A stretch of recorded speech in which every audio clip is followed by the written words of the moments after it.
Holy cow, welcome to Donnie's Hangout Adventures. Well, today, which is, what today, Tuesday? Yeah, so I don't know when I'll upload this, but hopefully, maybe tomorrow I'll upload this. But today, we got hit with a huge one. This one actually shocks me. I'm not shocked too often by deaths. And by the way, it was yesterday. Oh, I guess it was yesterday it happened. I thought it was today. They just released the news. They just released the news, so it was actually yesterday this happened. And not often do deaths take me back. And I'm like, wow, that literally came out of the blue. I know Toby Keith a few months ago had decided to cancel some tour dates. And I didn't know. The family sort of kept it from the, away from the public, which I can understand, because he was probably dying, and it doesn't even, there's a picture of him, and it don't even look like Toby Keith. It really doesn't. He was battling stomach cancer. Only 62. Only 62. And this one, I was going to write a script. And I'm like, you know what? No, I can't write a script for this. No, it's just too impossible to even write stuff out, because here's what I remember about Toby Keith. Is in the 80s, the country music, people were getting tired of that traditional sound, like Merle Haggard and Johnny Paycheck and Johnny Cash. People were sort of tired of that sound, and they wanted a new sound. And that's when a lot of your country music acts like Garth Brooks and Randy Travis, even though Randy Travis did come around in the 80s, but he had different sound. So, that's when you had, people like Toby Keith and Randy Travis, Garth Brooks, Martina McBride, Alan Jackson. A lot of these, they were a different country sound than people were actually used to, because they were tired of the old traditional country music and they wanted something different. That's something like that's going on now with country music. It doesn't sound like country music, and people are ready for a different sound. And that's what pretty much happened, back in the late 80s and early 90s. Is new country acts started to come out of the woodwork, and Toby Keith was one of those. Now, his original sound and what he would later become in his career were two totally separate animals. They were two totally different types of music. He would go from, I should have been a cowboy, to singing about patriotic songs. He did a lot of that, especially later in his career. He did a lot of that. I mean, it sounds weird saying later in his career when the guy only had, I don't know, about a 20 or 25 year career. And it sounds funny to even say that. It really does. And I don't think Toby Keith got the credit he deserved. Yes, he didn't have the look of a country star. He really didn't. But neither did Alan Jackson. Alan Jackson wears cowboy hats. So does Toby Keith. They just didn't have the look from a country star. It sort of reminds me of Hank Williams Jr. You just, look at him and go, okay, that's country, don't buy it. But that's what made Toby Keith totally different.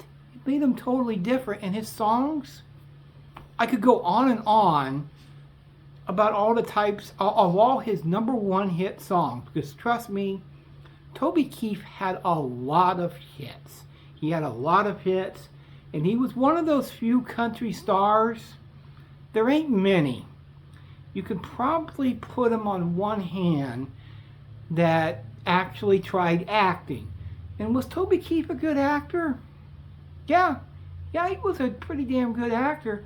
There's a lot of music videos he did his own acting in, and he did some pretty good movies that did pretty well did pretty well. I mean, they weren't going to be blockbusters or anything like that, but he could actually, could act really well. Was a great songwriter, great performer.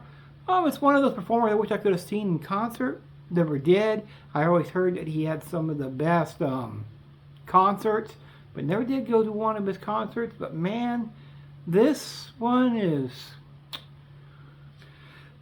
was really, really sad. I mean, it's too bad that you hear somebody like Toby Keith, who really changed the sound of country music, to go out like this. I mean, it's sad. I mean, battling cancer, and he was probably doing chemo in the last few months, and you didn't hear much. I wonder why it was. You didn't hear much about Keith in the news. Now, here's what I hope. I hope Willie Nelson smokes a big old fat joint for Toby Keith. They had a huge hit together. Maybe one you wouldn't associate with Toby Keith. I think they both wrote it. I'm pretty sure they both did. They both wrote it. Both wrote a song called "I Will Never Smoke Weed with Willie Again." If you haven't heard the song, you should look that up, because it is quite humorous. It is really funny. And I hope today, or even yesterday, whichever day, that Willie Nelson smokes a big old fat joint for Toby. That would be a great way to honor him, at least for Willie.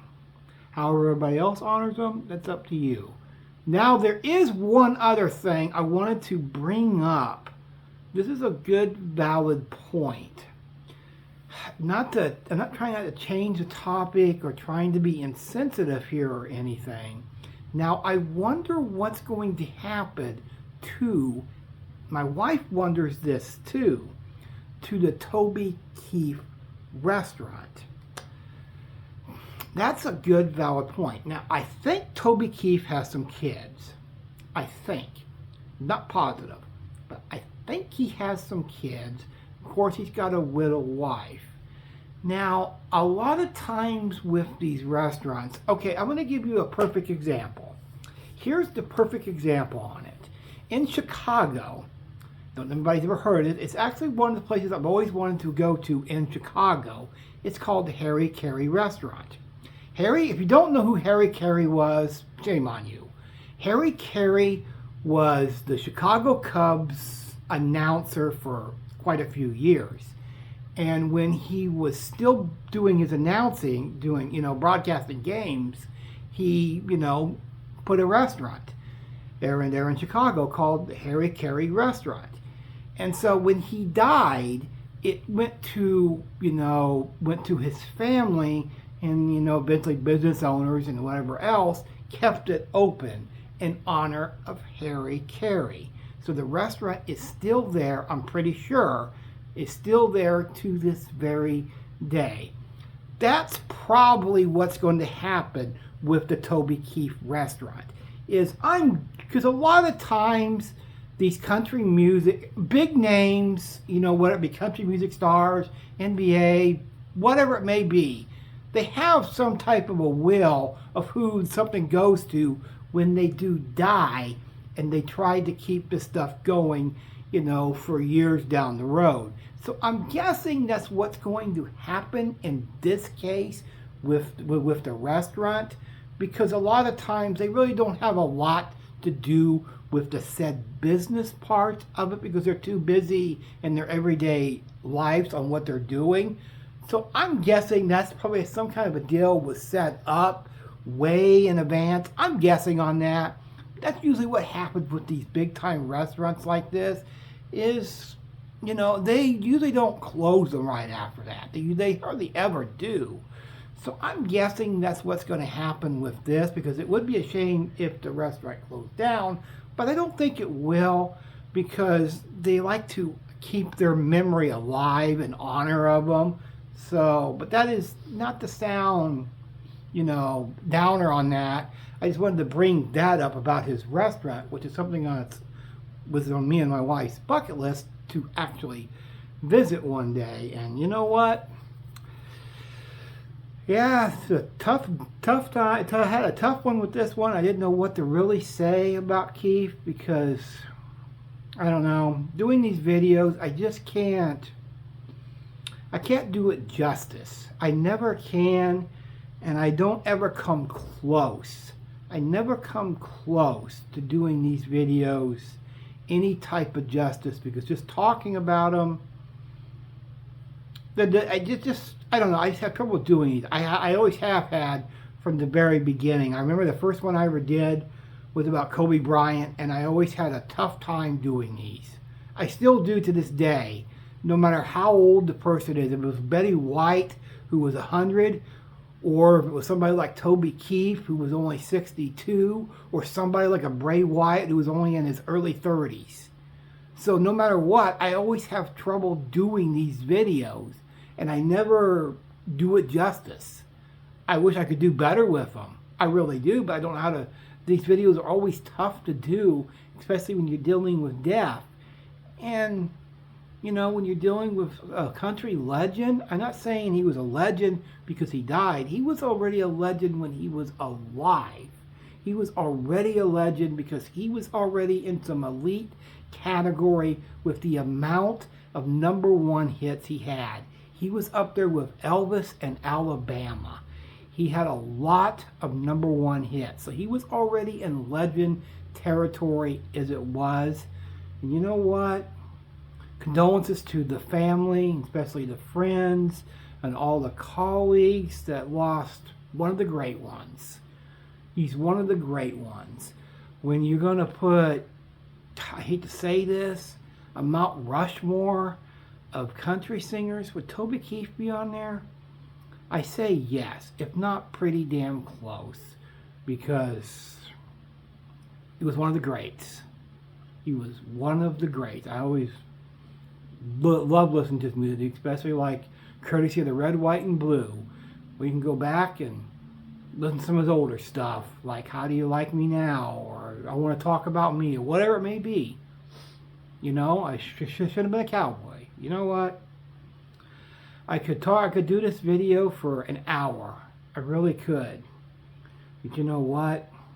I wouldn't do it justice. Wouldn't do it justice. Well, rest in peace, rest in peace, Toby Keith, and yeah, you'll be headlining some. You'll be headlining some great tours up there in heaven with some of the other all-time greats.